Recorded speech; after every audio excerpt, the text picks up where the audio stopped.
안녕하십니까. 제1회 사이브리지 저명한 과학자 세계로의 초대 사회를 맡게 된 한국과학창의재단 박은혜 연구원입니다. 만나서 반갑습니다.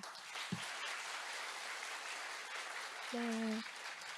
아유, 우렁찬 박수 감사합니다. 온라인과 오프라인으로 이 자리에 참석해 주신 모든 분들을 진심으로 환영합니다.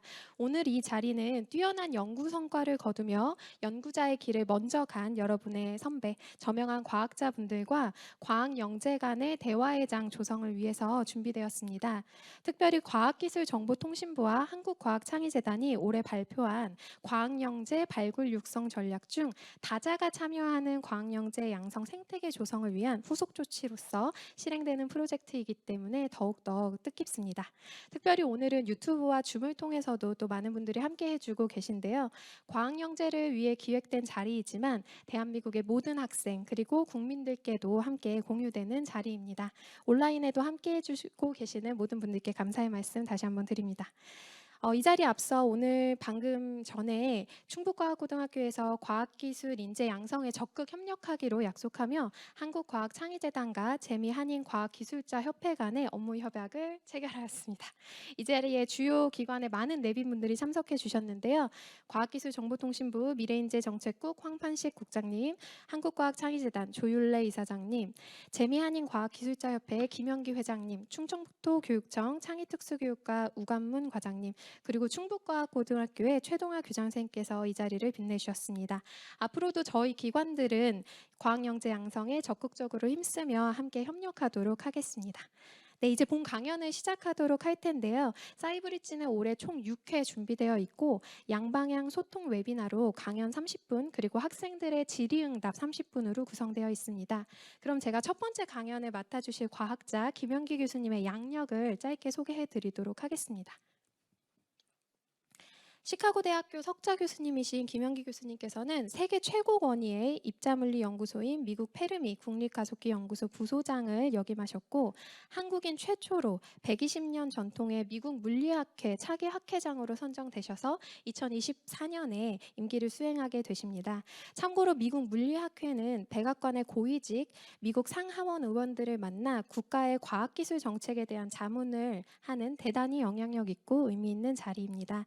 또한 미국 과학 잡지 디스커버지는 교수님을 21세기 세계의 과학을 이끌 20인의 과학자로 선정을 하면서 교수님을 연구에 빗대 충돌의 여왕이라는 별명을 지어주기도 하였습니다. 이제 김영기 석좌 교수님께서 가장 작은 알맹이 소립자 이야기, 과학자의 길이라는 주제로 강연을 해주실 텐데요. 교수님께서 앞으로 나오실 때 큰 박수 부탁드립니다.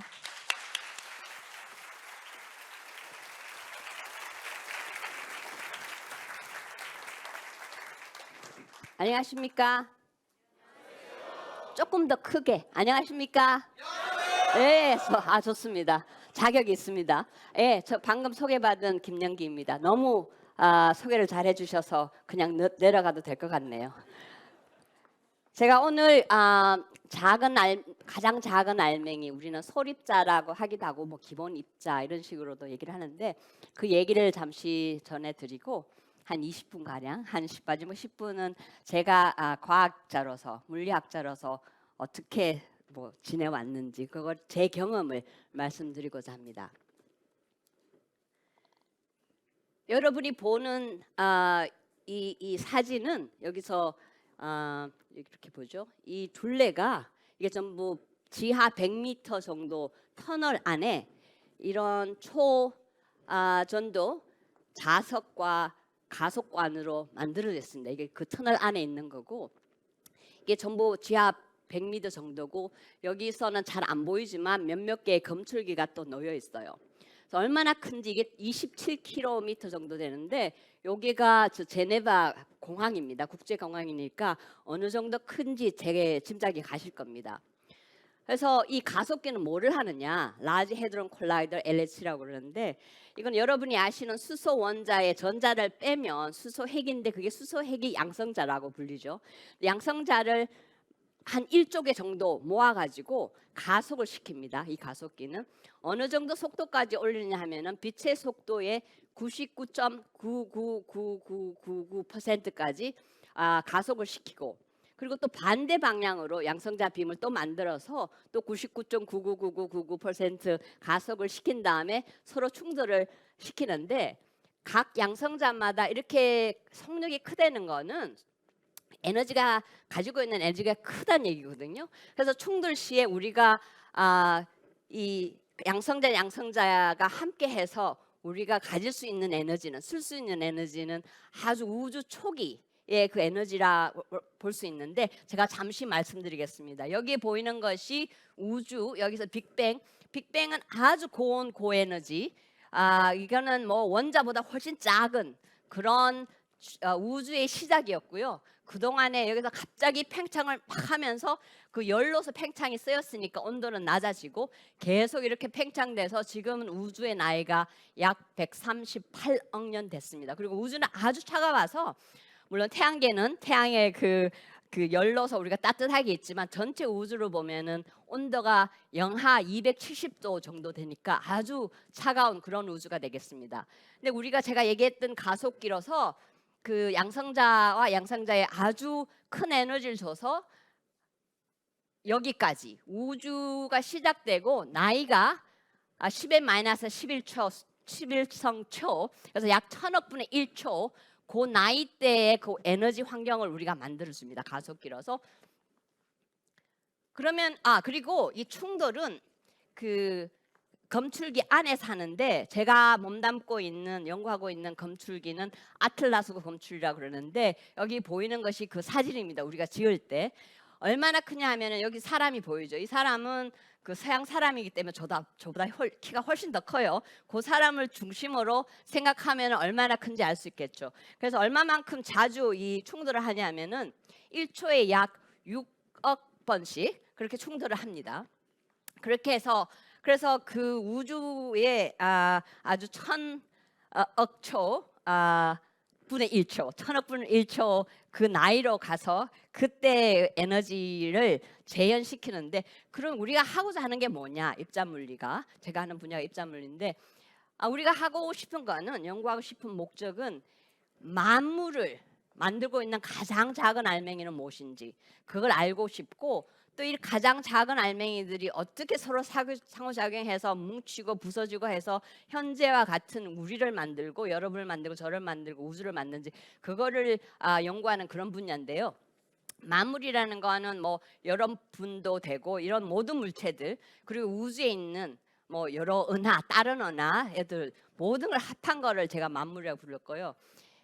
그 가장 작은 알맹이는 우리가 얼마만큼 과학과 기술이 발전됐냐에 따라서 그 아는 정도가 다르기 때문에 제가 그걸 잠시 설명드리겠습니다. 약 19세기 말 정도에는 원자가 가장 작은 알맹이라고 생각을 했죠. 그 정도에는. 그래서 원자가 가장 작은 알맹이로 생각했고, 그래서 20세기 초에는 기술이 발달하고 과학이 발달해서 안을 봤더니 그 원자는 다시 핵하고 전자로 이루어졌다는 걸 알 수 있었어요. 근데 핵은 얼마나 작으냐, 여기는 제가 지금 크게 그려놨는데, 사실 물론 어떤 원소에 따라 다르지만 대략 한 원자의 10,000분의 1 정도 크기가 핵이라고 생각하면 되고요. 원자의 거의 모든 질량이 핵 속에 있고, 그리고 바깥에 도는 전자는 질량이 아주 작습니다. 그리고 몇 수십 년이 지나고 나서 과학과 기술이 발달해서 핵 안을 보니까 핵 안은 다시 양성자와 중성자로 이렇게 되어 있고요. 수십 년을 지나서 더욱더 발전해서 보니까 다시 양성자하고 중성자는 두 가지의 쿼크로 우리가 그 이름을 그렇게 붙였습니다. 하나는 업쿼크이라고 부르고 하나는 다운쿼크를 불러서 그 업쿼크 다운쿼크들이 뭉쳐져서 양성자 중성자 만들고 그 강력이라는 힘에 의해서, 그리고 양성자 중성자가 다시 핵을 만들고 핵과 전자가 전자리교로 뭉쳐서 원자가 되고 그런 상황이죠. 그래서 얼마나 작으냐, 여러분 아마 나노 많이 들어보셨을 겁니다. 나노미터는 10의 마이너스 9성 미터인데, 대개 뭐 원자 크기가 물론 뭐 원자에 따라 다르지만 대략 큰 원자 한 나노미터라고 생각하면 되고요. 그 쿼크이나 일렉트론, 전자, 이것이 지금 우리가 알고 있는 가장 기본 입자, 소립자들인데, 이들의 크기는 나노의 나노미터 보다 더 작습니다. 그러니까 얼마나 작은지 감이 가실 거예요. 그러면 이렇게 작은 것들을 어떻게 보느냐? 제가 말씀드린 그 가속기 같은 걸로 에너지를 많이 부여하면 부여할수록 그 가속된 그 입자들이 빔에 있는 입자들의 파장이 작아져요. 에너지가 많으면 많을수록 작은 파장으로서 작은 물체를 볼 수 있다는 그렇게 되는 거죠. 이 정도에는 뭐 엑스레이 같은 정도고, 근데 우리가 지금 하고자 하는 거는 이 정도에 이렇게 큰 에너지로 가야 됩니다. 그리고 대개 처음 시작은 그 물체가 있으면은 그 아주 고에너지의 빔을 쏴서 때려서 안속을 보는데, 사실 에너지를 더 많이 올리려면은 그 제가 보여드렸듯이 빔하고 서로 충돌시키면 에너지가 훨씬 더 커지는 거거든요. 그래서 제가 처음 보여드렸던 그 충돌기 LHC는 이 정도의 서로 양성자를 충돌해서 최소한 우주 초계에 가깝게, 그래서 최대한 에너지가 크게 하는 게 우리 목적인데, 왜 그렇게 큰 에너지를 가지면은, 그리고 우주 초로 가면은 우리가 생각기로는 이 자연의 법칙을 훨씬 더 쉽게 공부할 수 있다는 거를 알게 됐거든요. 현재 우주는 뭐 차갑고, 여러분 저 같으면은 참 복잡한 물체예요. 인간도 이런 거를 다 알려면은 작은 알맹이가 뭐고 뭐 어떻게 상호작용해서 우리를 만들고 참 복잡해요. 근데 이 초기로 가면은 여기 현상들은 훨씬 간단해서 우리가 이 자연 법칙을 여기서 발견해서 그럼 어떻게 되어 왔는지, 우주가 어떻게 진화되는지 그렇게 알려고 하는 게 목적이고, 비교를 하면은 아주 뭐 완전한 비교는 아니지만 여러분이 보시는 이렇게 얼음 꽃 아주 이쁘죠. 이쁜데 아주 복잡해요.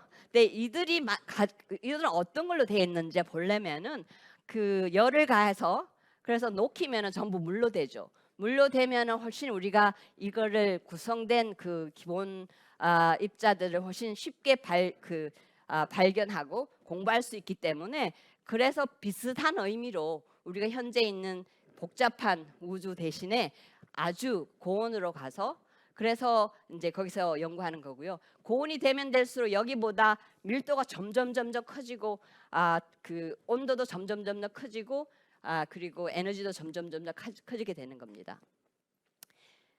그래서 제가 얘기했던 업콕, 다운콕 전자, 그게 기본 입자, 우리를 만드는 기본 입자라고 그랬는데, 우주 충돌로서 우주 초기를 가봤더니 다른 입자들이 막 튀어나오는 거예요. 이들도 솔입자고 기본 입자인데 크기도 나노미터 정도로 작은데 질량은 각양각색으로 큰 것도 있고 작은 것도 있습니다. 그래서 그거를 제가 여기서 말씀드리려고 하는데, 지난 60년 동안 발견된 모든 기본 입자들은 다 가속기에서 만들어지고 검출기에서 그래서 담겨져서 우리가 발견한 그런 입자들인데요. 여기서 보시다시피 그 페럼랩이 아까 전에 소개로 말씀드렸던 거는 시카고 바로 근교에 있고, 거기서 발견된 거 뭐 탑코크, 바텀코크, 중성미자도 3가지 있는데 타우의 형량을 띤 중성미자, 그리고 다른 슬랙 내셔널 랩하고 브루케빈 내셔널 랩이 다른 입자들을 발견했고요. 그래서 여기서 제가 원의 면적은 이들의 질량에 비교하게끔, 이거는 크기가 아닙니다. 이건 나노미터보다 작은데 그래서 기본 입자인데 질량은 무지 커요. 그래서 여기서 비교로 수소의 그 질량이 이 정도 되면 탑국은 그거에 한 175배 정도 되는 그런 상황이고, 그건 전부 미국에서 발견된 입자들이고요. 유럽에서는 이런 기본 입자들 사이에 힘을 주게 하는 그 힘의 매개체 되는 그런 입자들을 발견했고, 그래서 글루온이라는 거는 강력을 매개하고 그다음에 W and Z 보존은 양력을 매개하는 그런 입자들이고요. 그래서 힉스는 이런 입자들의 질량을 가지게 하는, 이런 입자들의 질량을 가지게 하는 그런 근본적인 입자가 되겠습니다.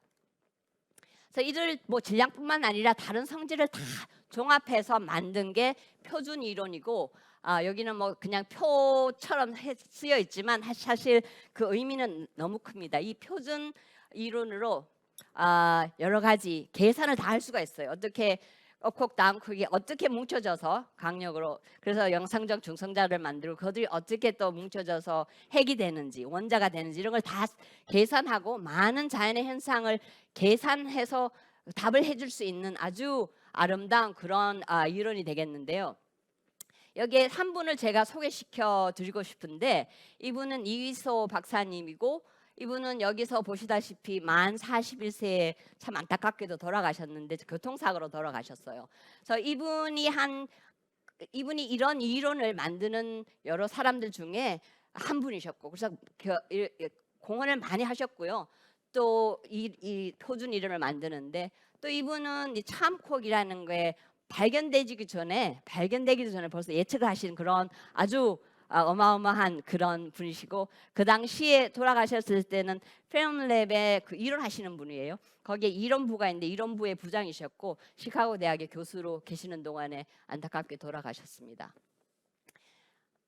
그래서 표준 이론이 제가 아주 좋은 이론이라고 말했는데 그랬는데 또 표준 이론이 다 설명을 못하는 그런 분야가 있어요. 예를 들어서 제가 보여드렸다시피 질량들이 각양각색이었잖아요. 그래서 탑곡 같은 경우에는 전자보다 질량이 한 100만 배 더 크고 그 다음에 중성미자는 또 그 전자는 중성미자보다 100만 배 더 커. 그러니까 질량이 아주 많이 다른데 왜 그런지 왜라는 걸 설명이 안 되고 그리고 우리 가속기로서는 반입자를 많이 만들어요. 이렇게 충돌시키면 입자하고 반입자하고 거의 반반 나오고 그렇게 됐다는 것은 우주 초기에 에너지가 아주 컸을 때는 그리고 고온이었을 때는 입자하고 반입자가 물질하고 반물질이 거의 반반이었다가 지금 현재 그 우주에는 반물질이 없어졌어요. 다 갔어요. 그래서 왜 그런지 그런 것도 큰 문제고 또 하나 숙제는 뭐냐 하면은 제가 보여드린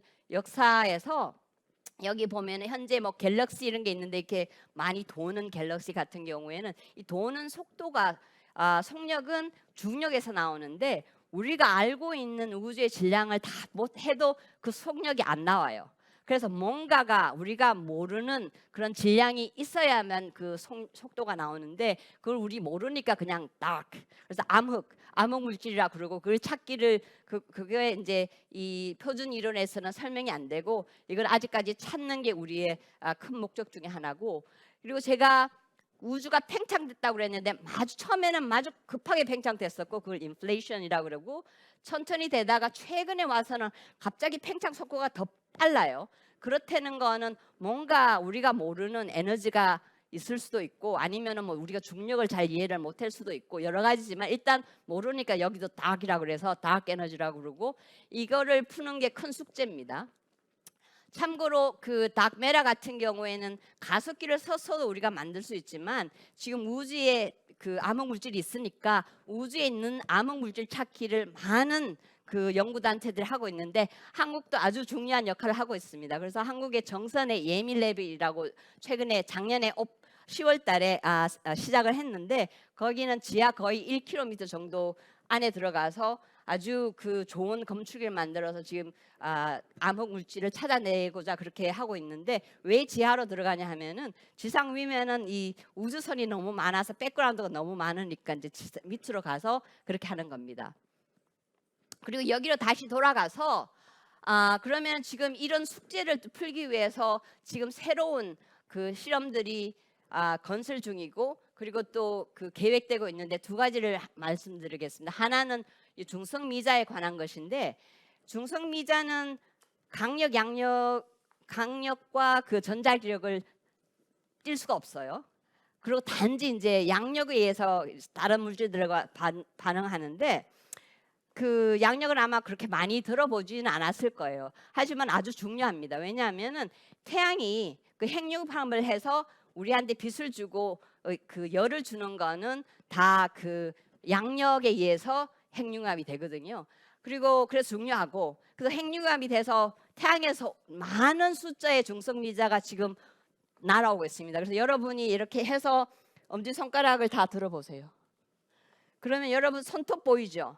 거기에 태양에서 오는 그런 중성미자들이 지금 1초에 몇 개가 들어가냐 하면 통과되냐 하면 약 1000억 개 정도 통과합니다. 근데 아무 느낌이 없죠.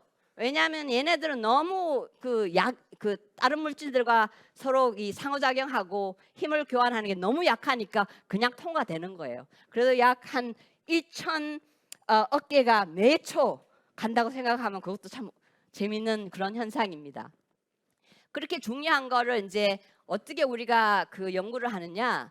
일단 중성미자 빔을 아주 강하게 만들어야 돼요. 그걸 지금 페럼랩에서 지금 만들고 있고, 그런 다음에 1300km 떨어진 여기 가서 다른 주예요. 가서 이 지구로 흙을 통해서 그 중성미자가 보내고, 거기에 이제 검출기를 하나 지어서 크게 지어야 되는 그 이유가, 이게 중성미자가 잘 반응을 다른 물질들과 잘 반응 안 하니까, 양력이니까 이 검출기도 크고 아주 특별하게 만들어야 되고, 얼마나 크냐 하면 요게 사람이에요. 요게. 그러니까 얼마나 큰지 되게 짐작이 가겠죠. 이게 건설 중에 있고 한 몇 년 후에 지금 작동이 시작될 겁니다.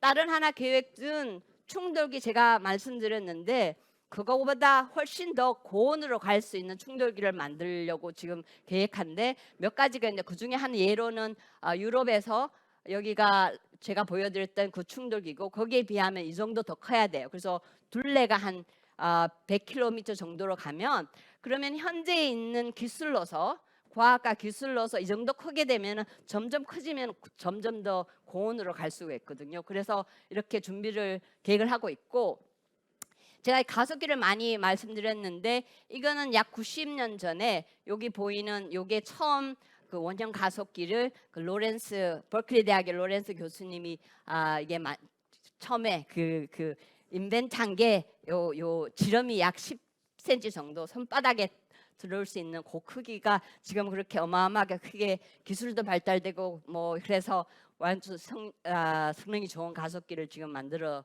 놨고요. 이분은 이거의 발명으로 1939년에 노벨상을 받았습니다.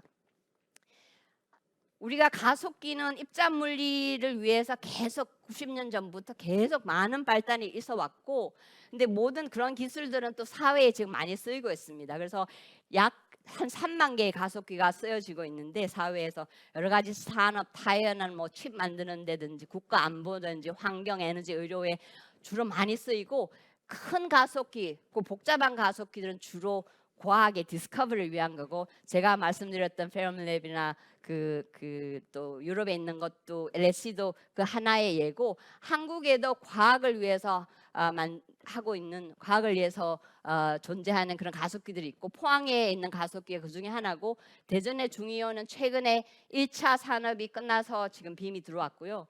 여기 근처에 오창에도 앞으로 그 방사선 가속기가 만들어질 계획을 하고 있습니다.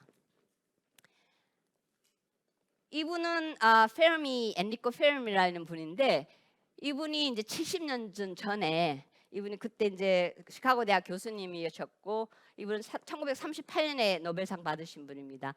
그분이 이제 그 70년 전에 그때 이제 미국 물리학회 회장직을 끝내고 나가시면서 크게 이제 그 스피치를 했는데, 발언을 하셨는데, 앞으로 우리가 입자 물리를 잘 발달되면 최대한 최고의 에너지 가속기를 만들어야 된다, 그렇게 말씀하셨고, 그러려면 크면 클수록 더 큰 에너지를 갈 수 있으니까 그 당시에 기술로 일단 제일 큰 거는 뭐 지구만한 거죠. 지구의 둘레를 사는. 그래서 글로버트론이라고 불렀고, 원주가 4만 킬로미터 정도 되고요. 그래서 이렇게 하면 그 당시의 기술로서는 뭐 1테라 일렉트론 볼트라 그래서 1조 전자볼트 에너지까지 우리가 갈 수 있는 거예요. 근데 1980년 중반에 페르미 연구소 테바트론은 1테라 일렉트론 볼트 정도 에너지를 벌써 원주가 6km 정도는 데서 벌써 나왔어요. 그렇다는 거는 그만큼 과학과 기술의 혁신이 있었기 때문에 이렇게 크지 않아도 되고 6km 정도의 그만큼의 에너지가 나올 수 있었던 거죠. 그래서 여러분한테 계속 강조하고 싶은 거는 과학과 기술이 얼마나 중요한지, 여러 과학 뭐 산업, 뭐 어디 사회에서든지 그게 중요하고, 그런 혁신이 있음으로 해서 여러 가지 이렇게 큰 건 지울 수가 없거든요. 그래서 우리가 지울 수 있는 그런 거는 이 과학과 기술의 힘이 크다는 걸 말씀드리고, 그 다음에는 잠시 제가 과학자의 길, 그래서 뭐 과학자의 길이라고 해서 제가 모든 사람이 그대로 저가 했던 거 그대로 따라하는 건 아닙니다. 자기 개개인마다 자기가 원하고 자기가 좋아하고 자기가 바라는 여러 가지 다 다른 사람 과학자는 다른 길을 걸어왔고 그래서 저의 하나 예로서 저는 어떻게 걸어왔는지를 잠시 말씀드리겠습니다. 지금까지도 그래요. 저는 항상 어렸을 때부터 지금도 앞으로 다음은 내가 뭘 할 것이냐 그거는 제 길을 찾아가는 그런 과정입니다. 지금도 그런 과정에 있고 그래서 항상 뭐 모르니까 앞으로 어떻게 될지 모르니까 긴장감도 있고 설레임도 있고 고민도 많겠지요. 근데 그걸 찾아가는 것 자체를 저는 좀 즐기는 그런 편이어서 좋았습니다. 그리고 뭐 어렸을 때부터 지금까지 뭐 여러 가지로 항상 결정을 내려야 할 그런 상황이 오는데 결정을 내릴 때는 이제 어느 해야 될지 말아야 될지 한다는 거는 자기 자신을 알아가는 거거든요. 그래서 그런 결정을 내릴 선택할 상황들이 왔을 때는 특히 자기 자신을 더 잘 알 수 있는 그래서 그것도 참 좋은 그런 과정이라고 생각하고요. 저는 경북 경상군 그때는 하양면이라는 곳에서 태어났는데 이거는 우리 부모님이 1950년 결혼식 했던 그 결혼 사진이고 위에 오빠 있고 그다음에 언니가 셋이고 제가 딸이고 제 동생 또 딸이고서 저는 넷째 딸이에요. 딸로서는. 근데 이제 그리고 형제로서는 다섯째인데 이게 한 뭐 다섯째 정도 되면 뭐 농촌에서 특히 부모님 우리 신경 안 써요.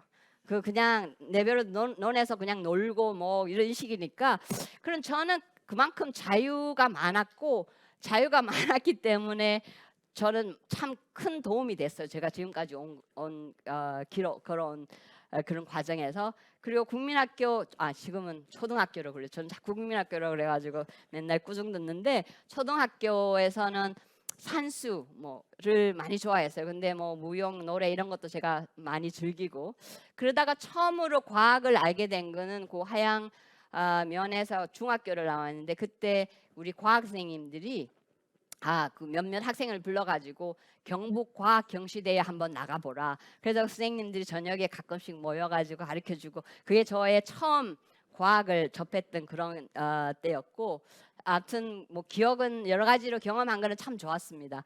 근데 고등학교는 대구로 유학 갔어요. 유학 가서는 다시 그 과학은 좀 잊어먹고 수학에는 많이 그 침투되어 있었고, 그리고 다른 뭐 교회 활동들 재밌는 걸 많이 했습니다. 그것도 참 좋았던 기억이 있고, 그리고 대학은 서울로 유학 가서 거기서 석사 박사를 서울에서 다 했는데 처음에는 제가 수학을 좋아했기 때문에 수학과를 지망했고 수학과를 택하려고 대학에 가서 거기서 뭐 여러분들 많은 분들 만나고 교수님들 만나고 선배 동기들 얘기하다 보니까 물리가 재밌을 것 같아요. 그래서 그럼 물리를 한번 해보자. 그래서 물리로 바꿨습니다.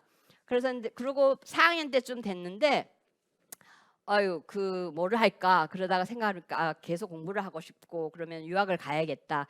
근데 4학년이 됐는데 뭐 그런 유학 준비가 하나도 안 돼 있어요. 그 토플 영어 시험도 봤어야 되는데 안 봤고 GRE 같은 그런 시험도 이제 봐야 되는데 그것도 뭐 생각도 못했으니까 안 보고 준비가 전혀 안 돼 있어서 그러면은 석사를 하면서 준비를 하자. 그래서 강수환 교수님 밑에 가서 석사를 했어요. 근데 제가 하고 싶은 게 수학이 좋고 물리가 좋으니까 가장 이런 겸비한 게 뭘까? 그래서 입자물리인데 그것도 이론으로 해서 석사를 받았고요. 제가 말씀드렸던 이휘서 박사님 조금 전에 그분은 그 강산 교수님이 그분의 첫 제자였어요. 그래서 저는 또 강 선생님의 제자니까 우리가 이렇게 잘 연결이 이렇게 또 되네요.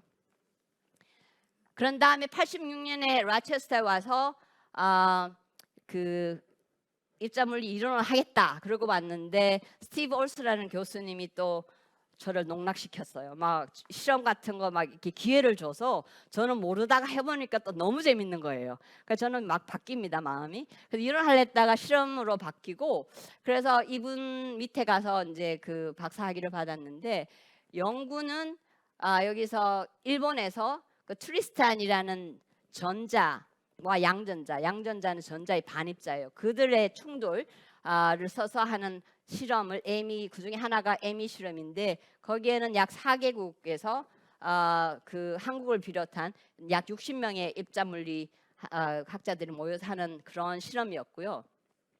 그게 끝나고서는 이제 버클리로 왔습니다. 주로 우리 같은 경우에는 박사를 받은 다음에 교수가 되기 전에 그런 중간 과정이 있어요. 그거를 포스닥이라고 그러는데 저는 버클리 국립연구소에서 포스닥을 하고 버클리 대학에서 조교수, 부교수, 정교수를 했습니다. 그러니까 제가 버클리에 있을 때는 실험을 그 시카고 근교에 있는 페르미 연구소에 와서 여기는 양성자의 반물질인 반양성사의 충돌 그걸로서 실험을 했고요.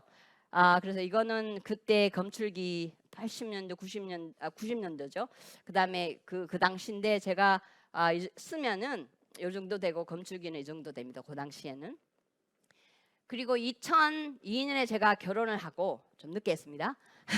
그리고 2003년에 이제 시카고로 옮겨왔는데 시카고에서도 계속 이 실험을 하고 2004년에 우리 여기는 팀이 약 700명의 그 입자 물리학 하시는 분들이 한 20개 나라에서 왔는데 거기에서 이제 선거로 그 공동 팀장 모든 이 CDF라는 이 그룹을 리드하는 그런 팀장으로 선출이 됐어요. 2004년에. 그래서 한 2년 동안 하고 있는데 페르미 연구소 부장을 하라는 그런 그 오퍼가 와서 일단 시작을 했습니다. 7년 동안 그 부장을 했는데 페르미 랩 같으면은 이런 큰 가속기가 있고 검출기가 있고 그러면 뭐 컴퓨터도 아주 대형 컴퓨터가 있고 여러 가지로 많은 사람들이 필요하고 많은 그 과학 기술자 공학자들이 필요한데 그래서 한 직원이 한 2,000명 정도 그러다 보면은 가속기 물리 하시는 분, 입자 물리 하시는 분이 한 3,400명 되고요. 그다음에 이 컴퓨터 하시는 분들 한 300명 뭐 또 엔지니어링 하시는 분 한 300명 이런 식 기술자는 한 400명 이런 식으로 한 2,000명이 되고 이걸 사용하러 온 나라에서 와서 학생들 교수님들이 연구를 하잖아요. 그래서 그분이 한 2,000명이 넘어요. 그래서 꼭 한 마을 같아요. 마을 같아서 그 소방서도 있어요. 그 안에 랩 안에 있고 그 안에는 어린이집도 있고 이건 소장이고 제가 그때 부서장일 때 그 크리스마스 캐롤 부르고 선물 주고 할 때 그 장면이었고 그리고 또 여기 안에는 되게 아름다워요. 그래서 초원이 아주 푸르게 있고 그 여러분들 이 버팔로 뭐죠?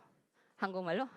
일단 버팔로 이 버팔로는 여러분들 인상이 어때요? 막 비바람이 아니고 이 눈바람 치는데 막 강력하게 앞을 나가는 그 프론티어 가는 그런 심볼리즘으로 그 페르미랩이 입자의 그 프론티어다 해서 이제 버팔로를 지금도 기르고 있습니다.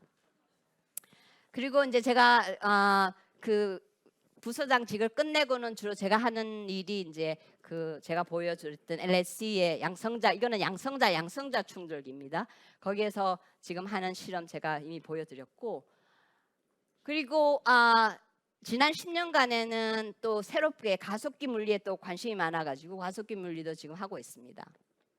그래서 이제 충돌의 여왕에 별명 붙인 게 제가 전자 반전자 충돌을 시작해서 양성자 반양성자 충돌해서 지금은 양성자 충돌 항상 이제 충돌로 가서 그래서 이제 디스커버리주의에서 이제 충돌의 여왕이라고 그렇게 별명을 지어줬고요. 학교에서도 여러 가지 일을 많이 해요. 그 뭐 꼭 연구뿐만 아니라 우리가 또 교수로서 같이 티칭을 하는 사람으로서 교육자로서 또 학교에서 할 일이 많은데 그 중에 하나는 제가 그 물리과 시카고 대학교 물리학과 학과장을 6년을 했어요. 그때 그 당시에 우리 교수님들 뭐 그때 들어온 1학년 대학원생들 뭐 이런 식으로 해서 학부생들 이렇게 그래서 그런 거에도 많은 것을 제가 도움을 주면서 또 많은 것을 배우고 그랬습니다. 제가 하나 얘기하고 싶은 거는 여러 가지 제가 항상 국제 공동 협력 이런 단체에서 많은 사람들이 같이 협력을 하는데 그렇다는 거는 백그라운드도 다르고 배경도 다르고 다른 뭐 성별 다른 뭐 여러 가지 컬처도 다르고 문화도 다르고 이런 사람들이 와서 같이를 하는데 저는 이게 참 과학과 기술의 발전에 아주 큰 영향을 미친다고 생각해요. 생각을 해보세요. 예를 들어서 저같이 똑같이 생각하는 사람이 1,000명이 모여요. 그런 혁신적인 아이디어가 안 나와요. 제가 생각하는 거 그대로 뭐 1,000명이 모였죠. 그거죠. 근데 1,000명이 다른 아이디어가 오고 그런 사람들 서로 얘기를 하면서 의견을 소통하면서 부딪히면서 하다 보면은 이게 좋은 아이디어가 툭툭 나오고, 그래서 저는 당연히 뭐 인간적인 면에서도 다양성, 뭐 포용성이 필요하지만 과학과 기술, 공학이 발전되려면 이거는 반드시 있어야 된다고 생각합니다.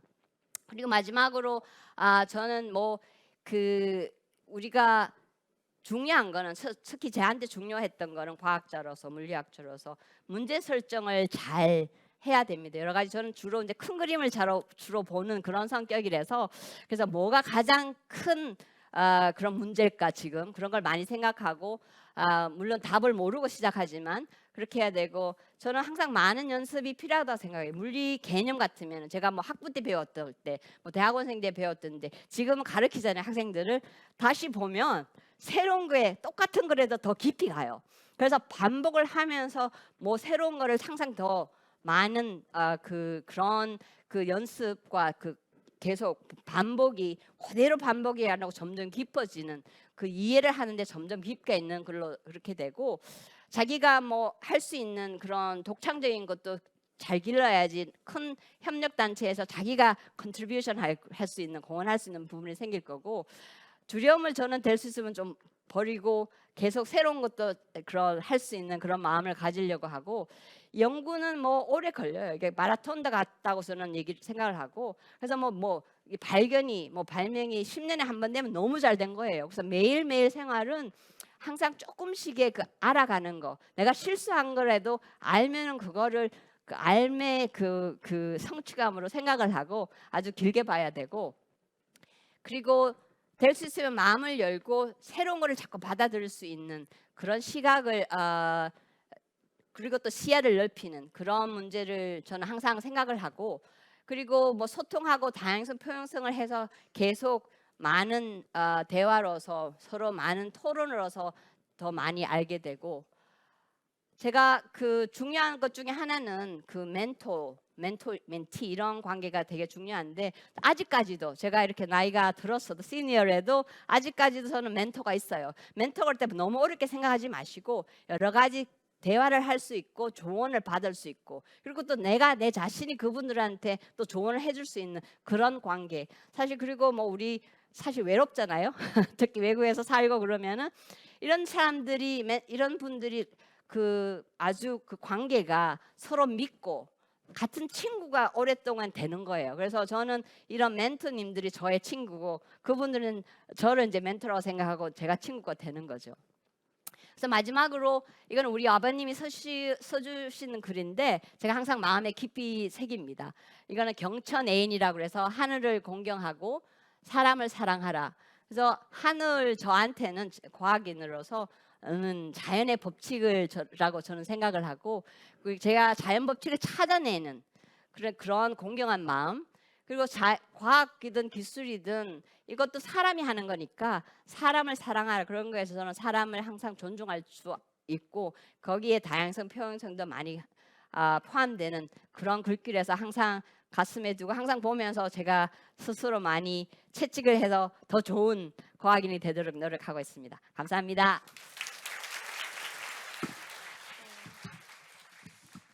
저희가 준비한 첫 번째 질문 화면에 먼저 띄워주시겠습니다. 네. 첫 번째 키워드는 충돌의 여왕이죠, 교수님. 네. 네. 아까 강연할 때도 말씀을 해주셨는데 디스커버리지가 교수님을 21세기를 대표하는 이끌어갈 20인의 과학자로 선정을 했고, 그중에 한 분은 또 노벨상도 받으시기도 했고 참 훌륭한 동료들을 두셨는데요. 이 질문에 대한 답을 아까 강연에 해주셔서 두 번째로 바로 넘어가 보겠습니다. 네, 사실 충돌이라는 것은 교수님께서 연구하신 쿼크의 그런 어떤 작은 소립자들의 충돌뿐만 아니라 사람 간의 충돌이 있고, 우리 학생들께서도 또 공동 연구를 하시잖아요. 그러면서 또 다툼이 있으셨던 적이 있었는지 고민이 되셨나 봐요. 그래서 팀원 간의 의견 차이로 인한 다툼은 어떻게 해결하시는지 교수님 혹시 답변해 주시면 감사하겠습니다. 예. 이 답변하기 전에 저는 충돌이라 해서 항상 나쁜 의미로 생각하면 안 좋을 것 같아요. 사람 사이에도. 여러분 제가 만나는 것도 충돌이에요. 그렇죠? 그래서 이 만나고 서로 대화하고 이거 자체를 저는 충돌이라고 충돌이라고 그렇게 생각하고 여러 가지 좋은 개념으로 많이 생각하고 있습니다. 그래서 이제 뭐 또 이 협력을 하고 그러면은 내 주장이 있고 다른 주장이 사람 주장이 있고 그래서 그런 그 토론이 깊이 가다 보면 물론 조금 다툴 수도 있는 그런 상황까지 올 수도 있어요. 그런 적도 있었고, 근데 될 수 있으면은 감정적인 거를 배제를 해야 돼요. 그래서 다툰다는 것 자체가 감정이거든요. 될 수 있으면 조금 심호흡부터 하고 조금 그 감정을 낮추고 약간 그 팩트로 객관적인 면에서 자꾸 서로를 얘기하고 그렇게 하다 보면은 서로 이 다른 점이 뭔지 그래서 같이 그렇게 되면은 더 좋은 방향으로 가게 되는 그런 솔루션을 찾는 해답을 찾는 그렇게 되기 때문에 감정을 약간 이렇게 다시 한번 얘기하면 조금 저지하면은 충분히 잘 될 수 있을 것 같습니다. 저는 그렇게 해왔고요. 예, 교수님 감사합니다. 저희 학생들이 과학기술정보통신부와 한국과학창의재단이 지원하는 과학영재 창의연구 R&E를 합니다.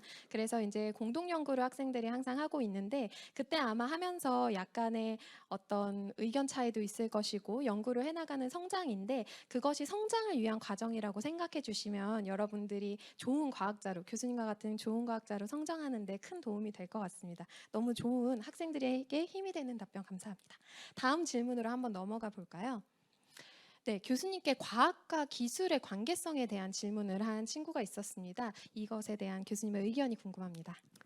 예, 제가 얘기했다시피 기술이 발전되기 위해서는 그 밑에 깔린 과학이 필요합니다. 당연히 필요한 거 과학이 있어야지 기술이 발달될 수 있고 그래서 그런 좋은 기술로 기제를 만들면은 가습기 같은 기제를 또 만들면은 그거는 이제 또 과학을 하는데 도움이 되고 그래서 저는 기술과 과학은 서로 같이 항상 붙어가야 되고 그래서 뭐 떨어질 수 없는 그런 관계라고 생각합니다.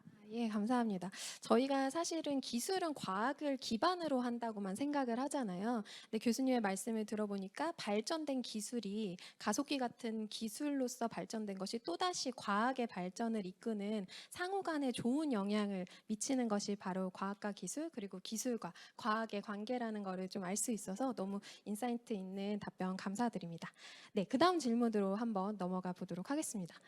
네, 지금 현재 인류가 마주한 기후 변화 굉장히 심각하잖아요. 그래서 아파트를 고를 때도 침수되지 않는 곳을 골라야 한다. 뭐 이런 저희가 농담을 할 만큼 기후 변화가 굉장히 심각한데요. 혹시 이제 저희가 지금 교수님이 연구하시거나 이제 있었던 곳에서 마주쳤던 과학이 그것에 대한 해답이 될 수 있을 것이라고 생각하실까요?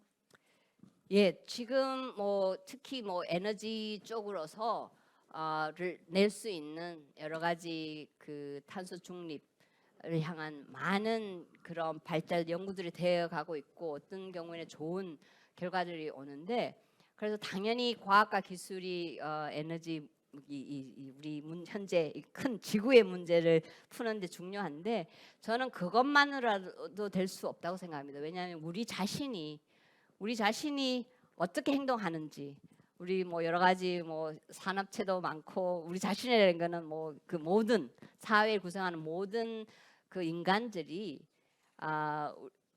진짜 이게 우리가 앞으로 해야 될 일을 어떤 식으로 해야 되고 우리 태도를 많이 바꿔야 된다고 생각합니다. 그래서 저는 이 문화나 우리 배경이나 이런 사람이 많이 바뀌어야 돼요. 그래야지 기술이나 과학에 있어서 솔루션을 해답이 있어도 그거를 써야지 되거든요. 근데 현재는 더 큰 문제는 저는 그 우리 인간들한테 자신이 어떻게 이 문제를 진짜 중요시 여겨서 뭐 여러 가지 물론 뭐 경제적인 면이나 정치적인 면도 많이 섞여 있어서 그 문제가 어려운데 그런 거를 빨리 헤쳐 나가야지만 우리 그 해답이 나오지 그거 없이는 아무리 그 과학 기술이 발전해서 해답이 있어도 사용을 잘못하면 안 되기 때문에 그게 참 중요하다고 생각합니다. 예, 과학자로서의 지식도 너무 중요하지만 한 사람 한 사람의 실천이 너무 중요하다는 말씀이셨던 것 같습니다.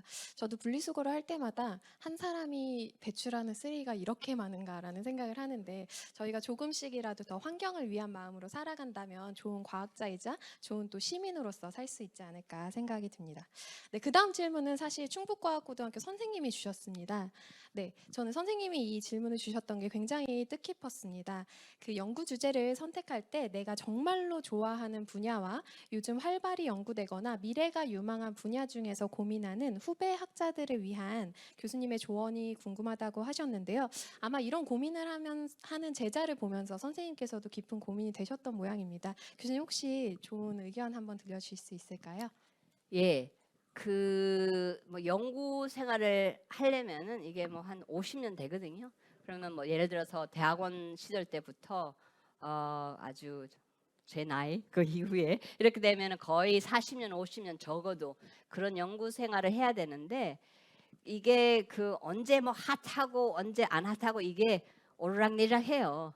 그래서 뭐 오늘 핫한 거 10년 후에 안 핫해질 수 있고 오늘 그렇게 많이 핫하지 않은 거 10년 후, 20년 후에 핫해질 수 있고 예를 들어서 퀀텀 뭐 사이언스 앤 테크놀로지가 지금 핫인데 그게 뭐 10년, 20년 전에는 그렇게 물론 많은 연구는 했지만 핫한 토픽은 아니고 지금이거든요. 그러면 10년, 20년 후에 또 어떻게 될지 몰라요. 뭐 AI 같은 그런 분야도 지금이 아주 핫하지만 그게 그렇지 않았고 그 전에는 뭐 바이오 이런 쪽도 좀 그런 영향이 있고 그래서 중요한 거는 자기의 그 40년, 50년의 연구 생활에 모든 분야들이 한번 올라가고 뭐 한번 내려가고 할 거예요.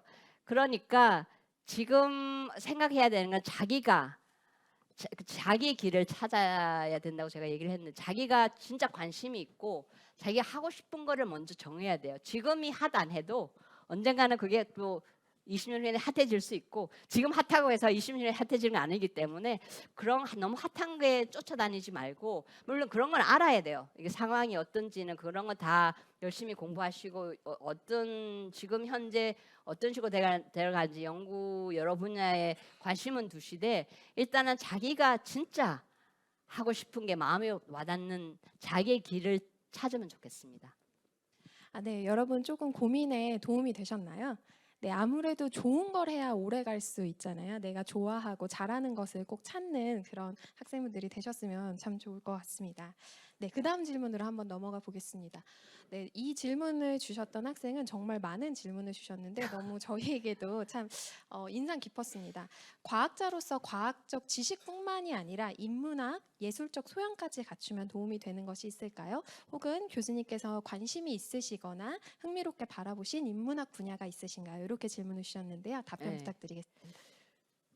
그거는 솔직히 말해서 제가 뭐 yes or no 이렇게 완전히 답을 할 수는 없어요. 왜냐하면 그거를 저는 그런 답을 하려면 뭘 증명을 해야 되는데 그런 건 잘 증명할 수 없고 제 자신을 생각하면은 저는 그렇다고 생각합니다. 그래서 그 여러 가지로 예를 들어서 막 문제가 안 풀리든지 뭐 연구하는 거에 막혀 있다. 그러면은 약간 뒤로 물러서 뭐 산책을 한다든지 일단 좀 마음과 이 머리를 좀 비운 다음에 다시 가면은 그 답이 보이고 그런 경우가 많거든요. 그래서 할 때는 마음을 비울 때는 뭐 예를 들어서 뭐 저는 정원 가꾸기도 많이 해요. 정원 가꾸면은 사실 다른 생각 전혀 없어요. 그렇게 되고 또 제 문학 뭐 그나 뭐 예술 이런 거는 제가 그 무용을 참 좋아해서 지금까지도 하고 있는데 그렇게 하면은 막 거기에 심취되어서 하거든요. 그게 딱 끝나면은 참 모든 게 맑아지고 세상이 조금 문제들을 새롭게 보고 아무리 거기 앉아서 계속 오래 있어 봐도 이제 해답이 안 나올 때는 이거를 그냥 잠시 던지고 다른 거에 흠취된 다음에 다시 오면은 문제들이 새롭게 보여요. 그래서 저한테는 그게 되게 중요하게 느껴졌고 계속 그렇게 시도를 하고 있습니다. 교수님 또 샬롬 같은 거 만드셔서 다양한 분야에 전공하신 예, 분들이랑 네, 항상 이렇게 대화도 하시고 예, 영감도 얻으신다는 얘기도 맞아요. 예, 하셨는데요. 예.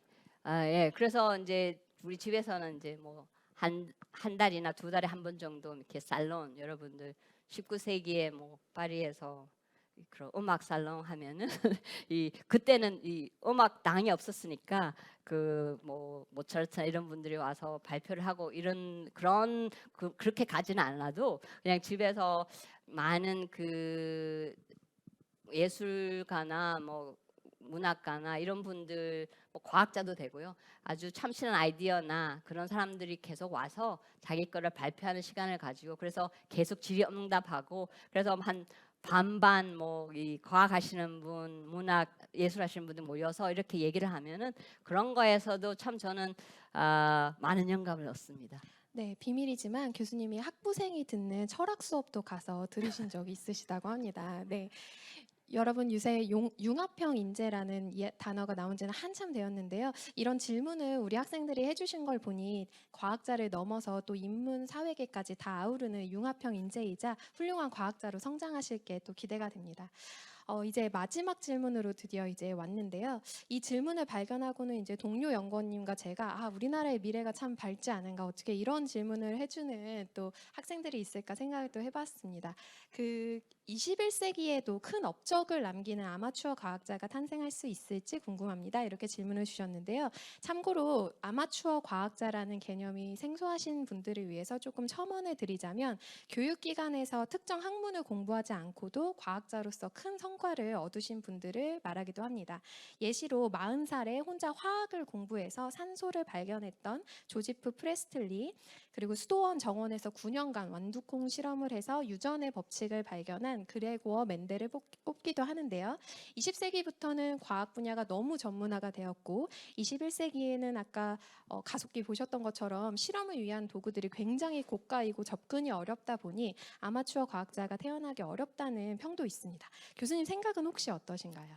예, 그 아마추어 조금 뭐 여러 가지 아마추어 개념이 있을 수 있는데 아무리 큰 이렇게 뭐 수천 명이 같이 하는 이런 국제 협력 단체도 그 학생들도 좋은 아이디어를 툭툭 튀어나오는 경우가 꽤 많아요. 왜냐하면 이렇게 한다고 뭐 3천 명이 같이 매일 만나서 하는 게 아니고 예를 들어서 워낙 데이터는 같이 우리가 모집하되 받되 예를 들어서 분석하는 거는 뭐 힉스에 관심 있는 사람은 그쪽 데이터 그 아이디어로 가고 뭐 탑코에 관심 있는 사람 이런 거 그래서 분야가 꽤 많아요. 그래서 그 분석할 수 있는 분야가 그래서 아무리 아마추어라도 일단 가서 보면은 그 분석하고 하는 게 그룹이 많지 않아 몇 사람 정도 키 멤버들이고 그렇기 때문에 저는 항상 이렇게 큰 국제 협력에서도 이 그 학생이나 이런 그 젊은 과학자들이 좋은 아이디어를 항상 보는 걸 너무 많이 봤어요. 그래서 그런 걸 한번 얘기를 해주고 싶고 물론 이제 여기서 얘기하는 아마추어는 조금 다른 개념인데 그거는 사실이에요. 지금 우리가 많이 과학이 많이 발전되고 발달되고 해서 여러 가지 더 자세히 가고 더 큰 그림을 더 큰 그 목적이 있어서 협력을 많이 해서 아마 아마추어로서는 만약에 정규 그런 교육을 안 받았으면 조금 가기는 힘든데 그래도 여러 과학 분야에 새로운 것들이 툭툭 튀어나와요. 우리가 생각하고 있지 않았던. 그래서 이제 그런 것도 뭐 전혀 과학 전혀 교육 없이는 안 되고 그래서 그게 뭐 주위에서 배우든지 그런 환경에서 많이 배운 다음에 그래서 그 새로운 것에는 분명히 저는 그런 데가 있다고 생각해서 항상 그 서프라이즈는 있어요. 그래서 20세기에서도 생각지도 않았던 것들이 나오기 때문에 용기를 잃지 마시고 열심히 하셔서 서프라이즈가 있어서 항상 아마추어 과학자가 나올 수도 있지만 또 좋은 환경에서 좋은 동료들이랑 연구를 할 때 더 좋은 결과가 나오는 게 현실에서는 또 사실이다라는 말씀을 해주신 것 같습니다. 여러분들 옆에 있는 좋은 동료들에게 같이 영감을 나누고 아이디어를 나누고 함께 성장하는 그런 학생들이 되었으면 참 좋을 것 같습니다. 일단 준비된 그 저희의 질문은 끝났고 현장에서의 질문을 한두 분 정도 받고 마무리를 하려고 합니다. 네. 31가지 맛 아이스크림. 예, 교수님. 많은 학생들이 이제 손을 들어주셨는데 저도 교수님께서 아이스크림 주나요? 교수님 저 같이 드시는 걸로 교수님께도 드리겠습니다. 한 분 정도 뽑아주시면 네 질문 받도록 하겠습니다. 제가 뽑아야 돼요. 교수님께서 뽑아주시면 어, 영광일 것 제가 같습니다. 알기로는 저기 여학생이 제일 먼저 든 것 같은데 예, 네, 맞는 것 같습니다. 네. 아까 전에 그 연구에서 잠깐의 휴식은 도움이 된다고 말씀해 주셨는데 인생에는 그 과학도 물론 탐구의 재미가 있지만 너무 여러 재미가 있잖아요. 예.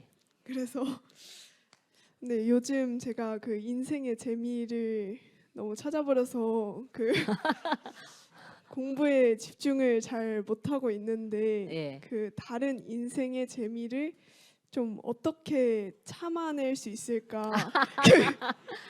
되게 탐구에 열중하시는 분이니까 네. 약간 뭔가 도움되는 말씀을 예. 주실 수 있지 않을까 해서 여쭤봤습니다.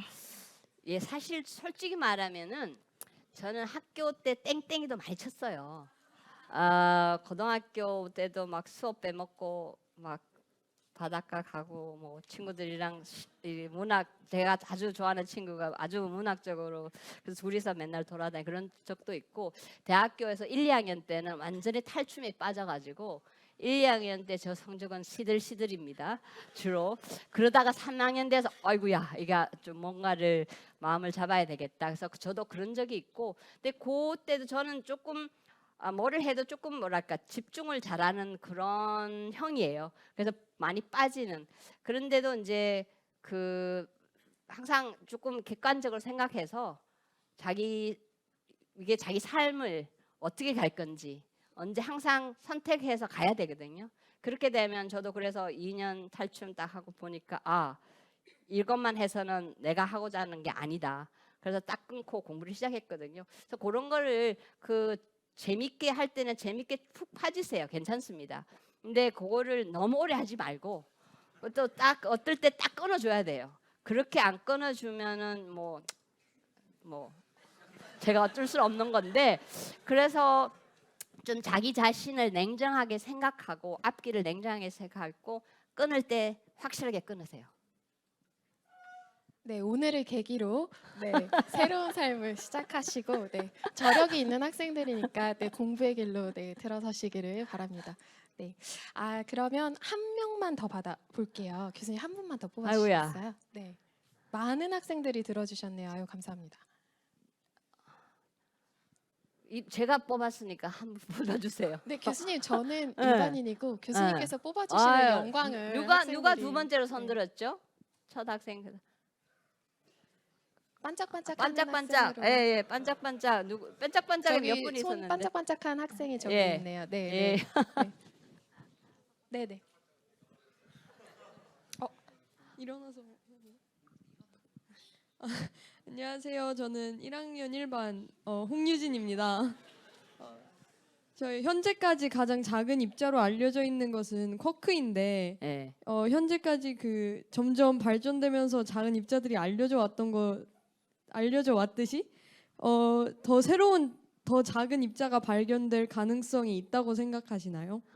그거 아주 좋은 질문인데 저도 그런 걸 많이 생각해봤어요. 예, 당연히 있습니다. 그래서 우리가 역사를 보듯이 뭐 원자가 제일 작은 게 됐다가 핵이 됐다가 양성자 중성자 됐다가 쿼크이 됐다가 그럼 쿼크보다 더 작은 것이 있느냐? 저는 믿습니다. 아니 근데 믿는다 그러면 나 종교 같은데 저는 아마 그렇게 왜냐하면은 지금 그 표준 모델 자체가 지금 되게 설명할 수 없는 부분이 있고 더 완벽한 그런 법칙으로 찾아야 되는데 그러면은 여러 가지 제가 보여드렸던 막 여러 가지 많은 6개의 쿼크, 뭐 경입자가 6개, 질량도 각양각색 이런 것들을 모으는 그런 뭔가가 있을 거라고 생각하거든요. 그래서 저는 그렇게 되기를 바라고 힘도 그래요. 지금 사실 제가 얘기를 안 했는데 힘이 4가지인데 우주 초기엔 하나였어요. 그러다가 아주 초기에 중력이 떨어져 나가고 그 다음에 제가 그 표준 이론으로 보여줬던 그 전자력, 강력, 양력 그 이론이 그래도 있다가 조금 식으면서 이게 또 버려져서 지금 4가지로 됐는데 그 우리 실험으로는 벌써 지금 3개 중력을 제외한 다른 것들이 힘의 세기가 온도가 에너지가 달라질 때 과거로 우주에서 과거로 갈 때 그 세기가 달라져요. 강력은 약해지고 양력은 강해지고 이런 식으로 해서 같이 뭉치는데 그렇게 해서 저도 이제 우리는 네 개가 아니라 힘이 네 개가 아니라 하나에서 왔다. 그 비슷하듯이 그런 쿼크 이런 것도 6개인데 그 경립자가 6개인데 그 더 고에너지로 가면은 그거보다 더 완벽한 그런 이론이 생겨지고 아마 적은 게 있을 거라고 생각을 합니다. 근데 그게 이제 그렇게 되면은 사람들이 묻겠죠. 과연 언제 이것이 끝나느냐? 그건 저도 모르고 일단은 많은 아직까지 우리가 해야 될 일이 많으니까 입자물 위해서도 여러분들만 믿겠습니다. 아, 네. 여기서 꼭 박수 한번 할까요? 네. 네. 아까 교수님께서 강연 도중에도 또 그 교수님 연구가 시작했던 것과 현황 그리고 아직도 풀리지 않은 이야기들에 대해서도 나눠주셨는데요. 여기 계시는 학생분들 중에 꼭 그 미래의 과학을 푸는 그런 위대한 과학자가 또 탄생했으면 하는 소망이 있습니다. 네, 아까 반짝반짝 학생, 남학생 저희 요거 끝난 다음에 교수님과 40명의 학생 간에 또 간담회가 있잖아요. 그래서 충북과학고등학교 학생들만을 위한 자리가 또 마련되어 있으니까 그때 또 질의응답 나누는 걸로 하겠습니다. 그리고 시간이 다 되어서 오늘 준비한 순서는 이걸로 모두 끝내도록 하겠습니다. 오늘 1회 웨비나 어떠셨나요? 아, 너무 감사합니다. 교수님의 목소리가 작은데 안 조금만 재밌었던 크게. 것 같은데. 아, 네. 정말 반짝이는 눈빛과 심도 있는 여러분의 질문을 보면서 정말 우리나라의 미래가 밝다는 생각을 했습니다. 우리의 삶을 바꾼 역사의 변곡점에는 늘 과학과 기술의 발전 그리고 혁신이 있었습니다. 여기 있는 우리 과학고 영재학교 학생들이 그 혁신을 이끌어가는 훌륭한 과학자로 성장하시기를 바라며 그 꿈과 비전의 여정 속에 과학기술정보통신부 그리고 한국과학창의재단도 늘 함께하도록 하겠습니다. 네, 온라인과 오프라인에서 모두 반짝반짝한 눈으로 함께해 주셔서 감사드리고 예고편 저희 2회는 나사에 계시는 과학자 분께서 강연을 해주실 예정입니다. 우주과학을 주제로 성기훈 박사님의 2회 웨비나가 준비되어 있으니 여러분 참석해 주실 거죠? 네, 감사합니다. 네, 많은 기대를 부탁드리고요. 이것으로 오늘 모든 행사를 마치도록 하겠습니다. 고맙습니다.